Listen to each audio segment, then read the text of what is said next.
Thanks everybody. Thanks to organizer for having us. I will be continuing my talk on the topic of sustainable aviation fuel. Before I get into my slides, I think the genesis of sustainable aviation fuel is sustainability. So what I'm going to talk about is the role of waste feedstocks to produce SAF. The speaker before me talked about various technology pathways. So today there are 11 technology pathways which are qualified under ASTM to produce sustainable aviation fuel. But the fundamental aspect there is how that feedstock is available to produce these molecules of sustainable aviation fuel to decarbonize aviation sector. And in the case of India, it is very important because India is going to be the third largest aviation market in the next decade or so. And the other important factor which I want to share with this audience is 95% of aviation related emissions are coming from the long haul flights. The only technology solution which is available today to decarbonize this sector is sustainable aviation fuel. Next slide, please. So as I said, next slide. Next slide, please. Yeah. As I mentioned, the aviation sector need to be decarbonized, and we can already see that how the decarbonization journey has started in the energy sector because of the renewable solar power or wind power. But aviation and chemicals will continue to require carbon, and from where that carbon will come, that will decide our future. At LanzaTech, we are a carbon capture and transformation company, and what we are doing is we are using waste carbon. Next slide, please. Next slide. Yeah, can you put it in the center? So this is our technology platform. I want to spend, 30 seconds or 1 minute time here. What our technology essentially does is it takes waste carbon. That waste carbon can come from industrial point sources like power sector, refinery off gases, steel sector off gases, which are struggling today to decarbonize. Or our cities and world today is struggling with municipal solid waste agri residue. That can be taken, gasified. That gas is a feedstock for our biotech-based process. And in the center, you can see a bioreactor where our biocatalysts convert that into sustainable fuel ethanol. Now it's up to you what you want to use with that ethanol. You can blend it into gasoline, or you can make sustainable aviation fuel, which is a high premium product and decarbonize aviation sector, because you will agree with me that ground transport sector has much more option to decarbonize. And I must also say that CO2 is another feedstock for which we are working. CO2 is a challenge, but for us it is not. We are taking CO2 with green hydrogen and create a circular loop to create fuels and chemicals which we use in our daily life. Next slide, please. It's not a story in the books or at a pilot scale. This slide shows our commercialization journey. After more than a decade of research work, pilot, pre-commercial, backed by our strategic and financial investor, we had first commercial plant to produce sustainable ethanol using off gases. And today we have 3 commercial plants running successfully in China. Next slide, please. In India, this is a plant which was being built by IOC, our strategic partner and investor. This plant is using off gases which are rich in carbon monoxide, carbon dioxide, and hydrogen to produce ethanol. And ethanol then in turn can be used as a feedstock for sustainable aviation fuel. Next slide, please. I just wanted to give you a glimpse of another engineering marvel which we have built, which is being built by ArcelorMittal. The name doesn't need any introduction. Use our technology and build the plant based on steel off gases and also integrate biomass-based syngas to produce sustainable ethanol. One fact I should share with this audience is, upon completion, this plant will be mitigating almost 350,000 tons of CO2 per year. Next slide, please. Just to show the spread of our technology in partnership with our sister company LanzaTech, taking all waste feedstock, be it MSW, agri residue, off gases, with leading stakeholders across the world to produce fuels and chemicals. Next slide. Next slide, please. Next slide. Next, yeah. So in the interest of time, I want to focus on SAF for a few minutes. There is a famous saying, you can kill two birds with one stone. But when you integrate waste-based feedstock to produce ethanol and then integrate with another technology which is being commercialized by our sister company LanzaJet, so with this technology, you can have end-to-end conversion of waste carbon to first ethanol And then that ethanol can be converted into feedstock, sustainable aviation fuel. Few more points I want to add here before I conclude. That the beauty of technology is it is highly carbon and energy efficient. Almost 98% of carbon and energy in the ethanol is being converted into sustainable aviation fuel. The product slate, which you can see on the extreme right side, the product slate is made up of 90% SAF and 10% renewable diesel. So diesel can go into the ground transport. And how technology works is quickly. Ethanol is being converted into ethylene, as you can see on the slide. Ethanol then after polymerization, we have perfected by the way oligomerization, is being converted into polymer chains, oligomerized. After oligomerization, hydrogenation happens, and the resulting product is as similar as sustainable as your traditional jet fuel. The only difference is it is made out of sustainable feedstocks. Next slide. We are looking at the environmental benefits of this sustainable aviation fuel. So the product which is being made out of our technology is a class of SPK, which is known as synthetic paraffinic kerosenes. They have, you can see, they are high energy density product, which is really desirable for the long haul flights. In terms of the soot particles or sulfur or aromatics, there is a significant reduction of soot, sulfur, and aromatics.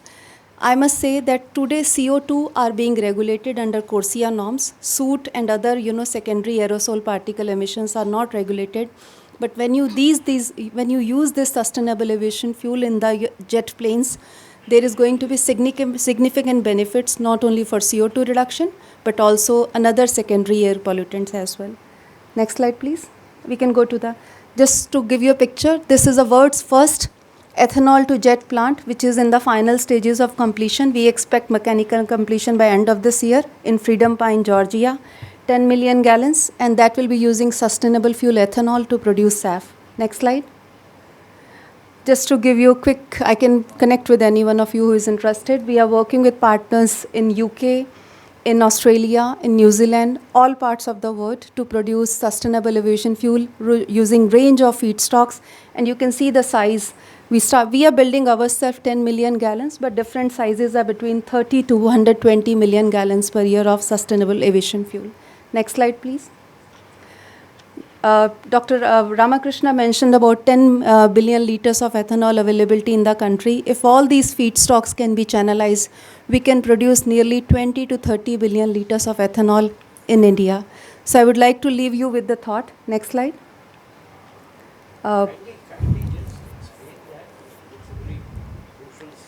Which one, sir? Yes, sir. I will go back. I just wanted to be, previous slide. So, agri-residue sector has the highest potential. If I can share a number, if we are going to build 100 KLBD kind of agri-residue-based biorefinery across India, we can build almost 500 to 700 biorefinery based on our technology. The point Mr. YBR made, Dr. YBR made, and I'm sure Rohit ji will also discuss, the aggregation of the feedstock and building that robust feedstock supply chains. And other thing is how you incentivize these technology for first of a kind plant in different sectors.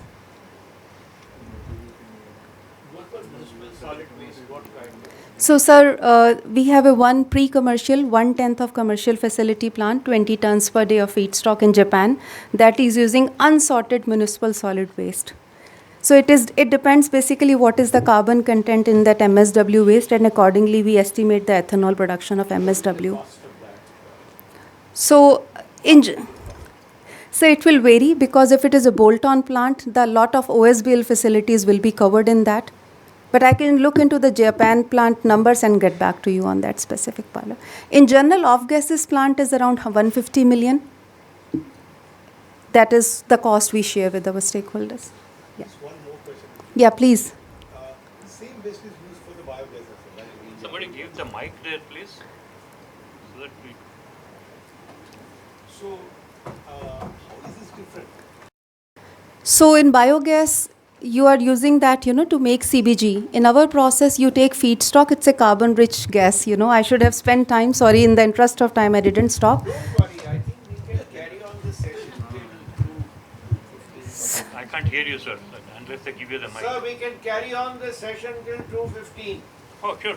Yeah. Wonderful.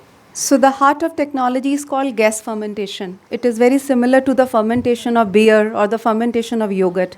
But the biocatalyst, which is a bacteria that takes these carbon-rich gases, predominantly carbon monoxide, and then converts that into ethanol. But when you have hydrogen and carbon dioxide also into that gas mixture, it can also convert that into ethanol. So basically, we need a stoichiometric of CO and hydrogen in the gas mixture. And when you have a higher stoichiometric of carbon monoxide and hydrogen, the CO2 conversion also starts happening. Yeah. You need any other gas.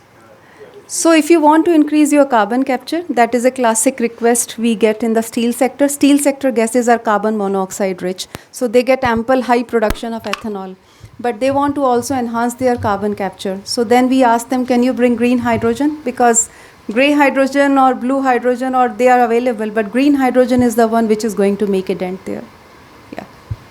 Sorry for the long answer. So sir, should I move forward? Please. Yeah, next slide please.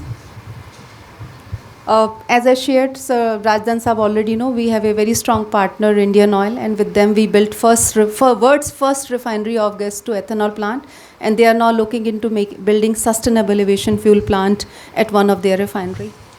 Last and concluding slide. I just want to leave this room with a message or with a thought, 90% of humanity in this world today is covered by net zero targets. And without bringing innovation, technology, and bringing the policies to support that, please understand these technologies are new. The capex investments are high, so we cannot compare apple to oranges.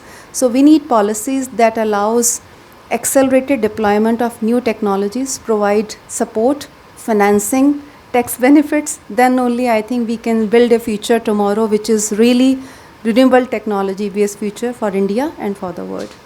Thank you.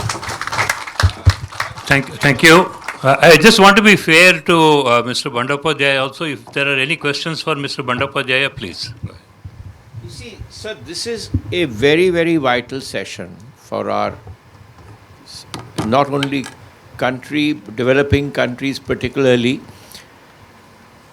I think I would strongly urge that the contributors to this session may kindly send a synopsis, maybe a paper each on their presentations, and we shall try and forward that to the Government of India,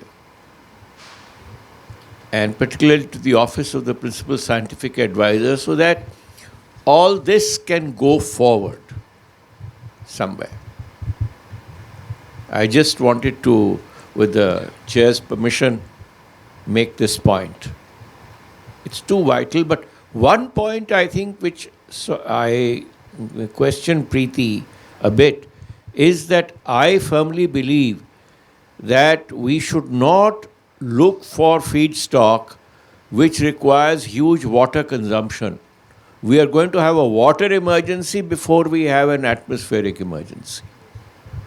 So we should, so your point was, that's why I was interested, well taken. We should keep that in mind, because water is there, environment is there, and we've got to make the economy secular. So I'll be extremely grateful if within the next week, 10, 15 days, you can send us a paper running into 5, 6 pages, or maybe more even, because let the scientists of the country evaluate it. Thank you so much. Sorry, Mr. Chairman, sir. No problem. That's a very good point, where we have to really look at feedstock which are not water intensive. And moving forward, we have to also start looking at the kind of, conversion pathways, the processing technologies. Also, we got to make sure that they are also not water intensive. Otherwise, you save water somewhere and use up water elsewhere. So we have to be that. Water energy nexus is something that we have to really break it. Absolutely, sir. With your permission, 2006, while in the Petroleum Ministry, I had gone to Brazil precisely for ethanol. And landing there, I realized that there is all rain-fed forests of sugarcane and other crops. We have underground water, canal water, which is required for drinking water today. So one solution for one country may not be applicable to another country. It has to be specific. That's all I wanted to say. Sure. Here, sir. But Thank you. let me clarify here. We are not growing sugarcane for producing ethanol. Now, ethanol is coming from the byproduct, which is the molasses, and the excess sugarcane that we are already growing. You know, instead of exporting it and subsidizing the export of sugar, we may as well use it here to produce our fuel also. The point is very well taken. Are there any questions for Mr. Bandapadhyaya? I mean, you know, he made a beautiful presentation about the various feedstock conversion pathways, the kind of challenges that are there and things like that. I was very sorry to cut that presentation, but if there are any questions, clarifications, you can I have just one question. There are many pathways shown, you know, and in my mind, being a commercial person, it's very important to have a pathway which is commercially viable. So, is there any pathways, because there's so many pathways people will be following, it may be difficult, you know, that which pathways one should go for as a world. So, is there 2 or 3 pathways this point in time which is making commercial sense? Basically, there are 3 pathways as of now. Okay, mainly commercially being implemented. So one, of course, through this using the municipal solid waste and or biomasses. Either through the basically ultimately you have to convert solid into gas into liquid. So that is one way. And so in between, someone converting into methanol to also your jet fuel. And of course, like you were telling, so LanzaTech is working, and so alcohol to Z basically, so A2J we call it. So there are 3 things. Of course, through this Fischer-Tropsch one route, another one is alcohol to jet, and the third one, which is the most promising one, that is basically the eSAF. That is using the directly you have to take the CO2 and from the green hydrogen basically, and you can convert it into the gas basically, which is basically synthesis gas, and from that route you can further take it and convert it into the SAF. So, but that route is very costly. So we have done basically feasibility studies and other things on all these routes basically. So it shows that, of course, it depends on the which location and which geographic location you are putting your plant, but definitely eSAP is the costliest one, and especially unless and until this electrolyzer cost is stabilized. So this eSAP cannot be a viable option. But municipal solid waste based Fischer-Tropsch using Fischer-Tropsch technologies or alcohol to jet. So these things are actually being implemented. Cost-wise, of course, these things are not comparable with the conventional jet fuel, which is basically if something is X, so that is more than 2X maybe, or in fact more than that. So, but with time, of course, with the government funding and tax credibilities, so because there is a need, there is no other option out, because aviation industry does not have any other option. So, If I may add, Yeah, please, you know, thank so with the permission, 2 things are very important for SAF. For SAF, cost of production, 70 to 80% cost is cost of feedstocks. So whatsoever technology you choose, you need to be cognizant of the fact what is your feedstock advantage. That is number 1. Second, if you're looking at eSAF, yes, the cost of hydrogen, renewable energy. But the benefit of having these, you know, feedstock which are available to be based technologies they are available today. eSAF is not something available today, maybe 3 or 4 or 5 years down the line. And second thing is, as on today, the cost of production, which is whatsoever SAF is available in the market, less than 1% of the total 100 billion gallons jet fuel demand. The cost is around 3 to 4x higher because there are hardly plants which you can count on your fingers. So the more you deploy, the more the cost curve will come down, which is a simple rule. just one Thank you. last Thank you very point to much. add here. Problem is with this SAP plant is basically the scaling up, because problem you have limited amount of feedstock available in a particular zone, in a particular geographic location. So that means your plant capacity is also limited. It's you cannot compare it with the refinery. For refinery, it's a jumbo refinery, so you are producing basically a million liters. So it's not like that with the SAP. So that is the reason. So overall scalability is a big issue. So if you have basically, you can just centralize your sourcing for the feedstock basically. So then the SAP cost can be further reduced. And for alcohol to jet is a big advantage is that, okay, ethanol is transportable. So you are producing ethanol, suppose in 4 different locations in India, and you are bringing it to a central location, and you are converting it into the alcohol to jet. So it is possible. But through the Fischer-Tropsch synthesis route, it is not possible, because synthesis gas, of course, you cannot transport it. So whatever you are producing it, you have to consume and convert it. Thank you very much. Thank you. One other pathway which has been commercialized is the HEFA. That is essentially looking at different types of oils being converted into sustainable aviation fuel. We already have a few commercial plants. Once again, this feedstock is being aggregated over a large part of the country, or sometimes from outside the country, and then it is being processed. So ultimately, whether it is ethanol, sustainable aviation fuel, biogas, we have to really think in terms of a decentralized kind of an approach and produce based on the limitations that you have with the feedstock, keeping that in mind. And then technologies have to be made commercially viable for those kind of scales. If you don't do that, if you keep on saying that, it won't be commercially viable, it has to be large, then this is not going to take off. So we have to think in terms of technologies which will be decentralized and commercially viable. I think we will move on to the next speaker. We have Mr. Dharmendra Sharma. Over to you, Mr. Dharmendra.